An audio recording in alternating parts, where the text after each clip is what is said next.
Afternoon climate ரொம்பவே சில்லுன்னு மழை வர மாதிரி இருந்ததா, கொஞ்சம் லேட்டாக சமைச்சு சூடாக சாப்பிட்டுக்கலாம் அப்படின்றதுக்காக லஞ்ச் வேலையை கொஞ்சம் தள்ளி வச்சுட்டு க்ளீனிங் ஒர்க் எல்லாமே பார்த்துட்டு இருந்தேன். இந்த வாழைப்பழம் வாங்கும் போதே இந்த மாதிரி தனித்தனியாக எடுத்து வச்சிட்டிங்கன்னா எடுக்கிறதுக்கு ரொம்பவே ஈஸியாக இருக்கும். இல்லைனா எடுக்கிறன்ற பேரில் எல்லா வாழைப்பழமுமே பஞ்சாமிரதம் மாதிரி ஆகிடும். கண்டிப்பாக ட்ரை பண்ணி பாருங்கள். வெஜிடபிள்ஸுமே நேற்று நைட்டு வாங்கிட்டு வந்திருந்தது. ஸோ எல்லாத்தையுமே எடுத்து வச்சிட்டோம் அப்படின்னா கிச்சனில் பாதி வேலை முடிஞ்சிடும். எல்லாத்தையுமே எடுத்து வச்சுட்டு க்ளீன் பண்ணி முடிச்சுட்டு தான் ஒரு 12:30 கிட்ட லஞ்ச் செய்யவே ஸ்டார்ட் பண்ணேன்.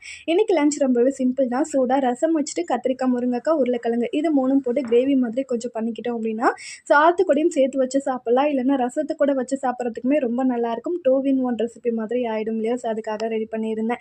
ரசத்துக்கு இன்றைக்கி கொத்தமல்லி இல்லை. எனக்கு கொத்தமல்லி சேர்த்து வச்சா தான் ரசம் வச்ச மாதிரியே இருக்கும். பட் இருந்தாலும் பரவாயில்லன்னு சொல்லிட்டு இன்றைக்கி வச்சாச்சு.